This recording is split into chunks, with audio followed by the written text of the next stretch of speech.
Let's move on now to Group B. This figures to be the weakest group in the Copa America Centenario. What? A group with Brazil being the worst?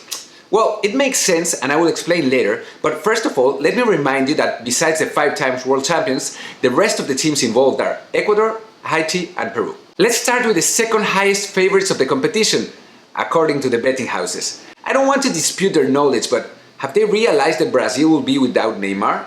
And that quite possibly the 3 next best players won't be with the team as well? The thing is that Brazil will host the Olympic Games in the summer, and that's the only title that the country hasn't won in their history, to the point that has now become a national obsession. That's why the Copa America Centenario will be an afterthought. If they weren't able to reach the semi-finals with a full-strength team last year, how the heck can someone expect them to win it now? Difficult. Ecuador, on the other side, will arrive at their best form in years. They have been the surprise package in the South American qualifiers, where they are in first place at the moment. They are 13th in the FIFA ranking and 12th in the ELO rating, and boast some good offensive talent in Felipe Caicedo, Ener Valencia and Antonio Valencia.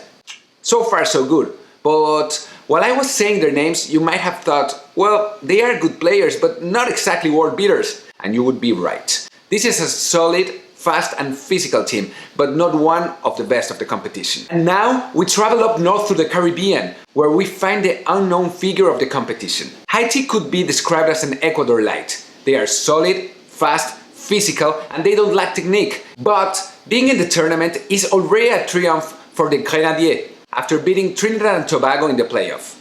They had a pretty good Gold Cup last year, but have somewhat disappointed in the CONCACAF qualifiers, losing their first 2 games. They lack the talent to surprise any of the other teams in the group, but they won't be easy to beat. After all, they haven't received more than a goal in their last 10 matches. If you check out the squad of the Peruvian national team, the names that stand out are the same that have been around for the last 2 decades. Vargas, Pizarro, Farfán, Guerrero, and it's true that they're still amongst the most important players of the team.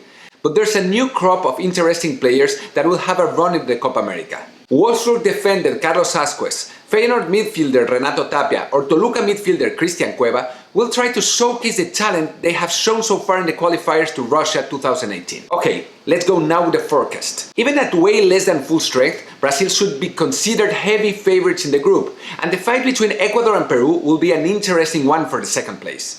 I think the Peruvians will spring the surprise and qualify to the knockout rounds because the Ecuadorians will be focused on the South American qualifiers. About Haiti, if they get a point, it will be a huge shock. If you like this video, thumbs up and subscribe to my channel. Thank you very much and see you at the Group C tomorrow.